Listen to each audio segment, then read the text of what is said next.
संयम योग, 7मो अध्याय ज्ञान विज्ञान योग, 8मो अध्याय विभूत, 8मो अध्याय अक्षर ब्रह्म योग, 9मो अध्याय राजविद्या राजगृह योग, 10मो अध्याय विभूति योग, 11मो अध्याय विश्वरूप दर्शन योग, 12मो अध्याय भक्ति योग, 13मो अध्याय क्षेत्रज्ञ योग, 14मो अध्याय गुणत्रयत्र विभाग योग, 15मो अध्याय पुरुषोत्तम योग, 16मो अध्याय दैवासुर संपद विभाग योग, 17मो अध्याय श्रद्धात्रय योग, 18मो अध्याय मोक्ष संन्यास योग।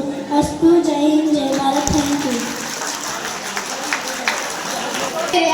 ભાઈ છે હું ધોરણ 7 માં ભણું છું। હું શ્રીમદ ભગવદ ગીતા વિશે હું 4-5 વાક્ય બોલવા ઈચ્છું છું।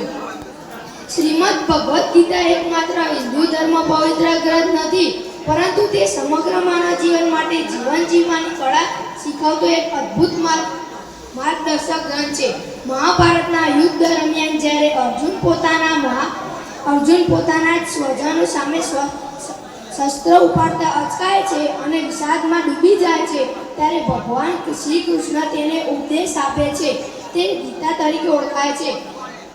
ગીતાના ઉદ્ભવ અને મહત્વ।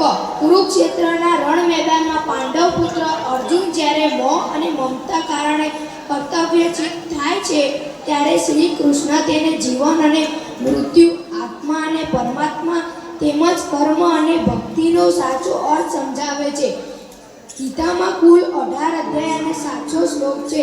તેના ગીતા ઉપનિષદ પણ કહેવામાં આવે છે, કારણ કે તેમાં ઉપનિષદોનું અસ્તિત્વ સમાયેલું છે। ગીતા મુખ્ય સિદ્ધાંતો। ગીતાનો સૌથી મહત્વ સંદેશ નિષ્કાળ કર્મ છે। ભગવાન કૃષ્ણ કહે છે, કર્મણેવાધિકારસ્તે મા ફલેયુ કદાચ, એટલે કે મનુષ્ય અધિકાર માત્ર કર્મ કરવા પર છે, ફળ પર નહીં।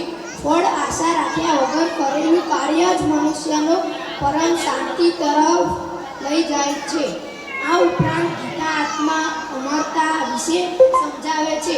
આત્મા કર્યાએ મરતી નથી, તે માત્ર વસ્ત્રો જેમ શરીર બદલે છે। આજના મનુષ્યનું મૃત્યુ ભયથી મુક્ત કરે છે। આજના સમય ગીતાની પ્રસ્તુતન।